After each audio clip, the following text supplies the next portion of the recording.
Hello all, என்னோடய favourite summer season வந்துருச்சு. என்னடா இது எல்லாருக்கும் சம்மரில் ஹீட்டு டேன் ஆயிரும்னு பயப்படுவாங்க, நான் மட்டும் ஹாப்பியாக இருக்கேன்னு நினைக்கிறீங்களா? நான் ஹாப்பியாக இருக்கிறதுக்கான ரீசனே வேறங்க. இந்த சீசனல் ஃப்ரூட்ஸ் தான். இந்த வாட்டர்மெலன், ஜாக் ஃப்ரூட், மேங்கோ, நொங்கு இதெல்லாமே இந்த சம்மர் தவிர வேறு எந்த சீசனே கிடைக்காது. இதோடு முடிச்சுட்டு இன்னும் நெக்ஸ்ட்டு சம்மருக்காக வெயிட் பண்ணுற மாதிரி தான் இருக்கும். ஸோ இதனால தான் எனக்கு சம்மர் ரொம்ப ஃபேவரட் அப்படின்னு சொன்னேன். இதே மாதிரி என்னோடய மைண்ட் செட்லேயே யாராச்சும் இருக்கீங்களா அப்படின்னு கமெண்ட்ஸில் தெரியப்படுத்திடுங்க.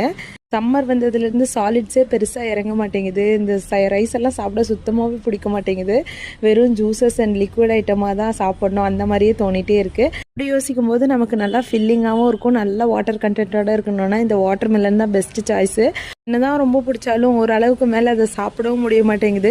இப்போ ஒரு முழு பழம் வாங்கிட்டு வரோம் அப்படின்னா அதை கட் பண்ணி பாதி ஃப்ரிட்ஜில் வைக்கிற மாதிரி தான் இருக்குது. அடுத்த நாளுக்குள்ளே அது சளிச்சும் போயிடும். இந்த மாதிரி கட் பண்ணி வைக்கிற பழங்கள் இருக்கு இல்லையா, ஃப்ரிட்ஜில் இருந்து சில்லுன்னு இருக்கும். அந்த டைமில் எடுத்து இந்த மாதிரி ஜூஸ் போட்டு வந்துட்டு நாங்கள் குடிச்சுக்குவோம். நம்ம ஜூஸ் போட்டு எடுத்து ஃப்ரிட்ஜில் வச்சு சில்லுன்னு குடிக்கிறத விட இந்த மாதிரி சில்லான ஃப்ரூட்ஸ் ஜூஸ் போடுறது கொஞ்சம் குடிக்க இதமாகவும் நல்லாவும் இருக்கும். இந்த ஜூஸ் நல்லா ரெஃப்ரெஷிங்காகவே இருக்கும், போடுறது ரொம்பவே ஈஸி. ஃபஸ்ட்டு அதோட ஃப்ரூட்ஸை டீசீட் பண்ணிவிட்டு ஒரு மிக்சர் ஜாரில் ஆட் பண்ணிக்கலாம். இது கூட வந்துட்டு கொஞ்சமாக உப்பு, 1/2 ஸ்பூன் சர்க்கரை அண்டு 2-3 புதினா இதில் ஆட் பண்ணிக்கிறேன். ஒரு கொஞ்சமாக லெமன் பிழிஞ்சிட்டு பண்ணி எடுத்தோன்னா ரெஃப்ரெஷிங்கான ஜூஸ் ரெடி ஆயிரும். ட்ரை பண்ணி பாருங்கள்.